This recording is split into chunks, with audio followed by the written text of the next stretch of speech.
So the next thing that happened on AEW Dynamite, we see before we talk about the Kenny Omega segment, we gotta talk about a segment that happened backstage. So yeah, we see Renee Paquette interviewing Tony Storm backstage, and Tony Storm was talking about how she's going to get her opportunity at the Women's World Championship and all that. So yeah, that's what she was talking about there. But then we get to the next segment where we see Kenny Omega. He makes his return tonight on AEW Dynamite, and he starts talking inside the ring. And by the way, he gets a new theme song. By the way, the theme song is okay. I like the other one better, but this one's pretty good too.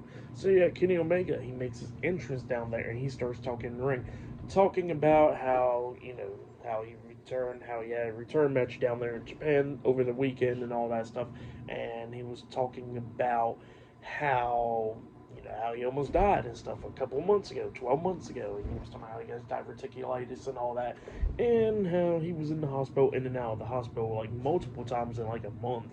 And he was talking about how that he didn't feel good, and it was good that he got that checkup because he says if he didn't get that checkup, pretty much he says that his doctor told him that he would have been dead.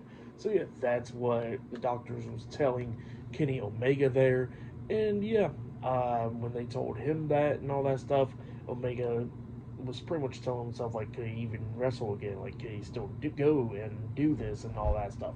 So yeah, he was questioning himself, and then he was like, yeah, he can do this. He gets to wrestle in front of the fans and all that because he got to show him that he's a wrestling god. So yeah, that's what he was talking about there. And then he was talking about how pretty much that he can't go like how he used to, but he says that he can do other stuff. So yeah, that's what he was talking about there.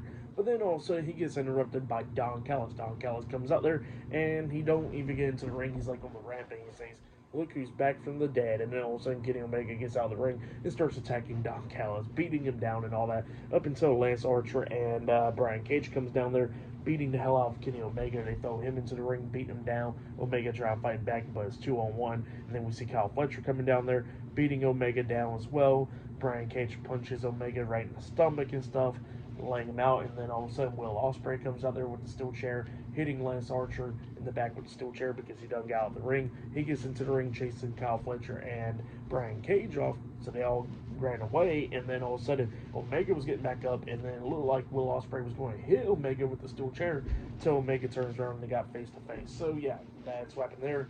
Pretty good stuff, and the fans were going crazy when they got face to face. I like that though. That was pretty good. Tonight's AEW Dynamite was a pretty good show. For match of the night, I gotta say it was Will Ospreay and Buddy Matthews. That match was really good.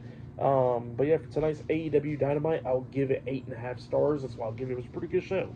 But yeah, that has been my AEW Dynamite January 8th, 2025 reviews. Like, subscribe to Team W Wrestling on YouTube, subscribe to my other channel, Word of Chris, and subscribe to this channel, Chris McDaniels. And follow me on Twitter, Instagram, and both of my TikToks. I'll be down there in the description box. And I'll see you guys later. Till this Friday Night SmackDown reviews. See you guys later. Till then.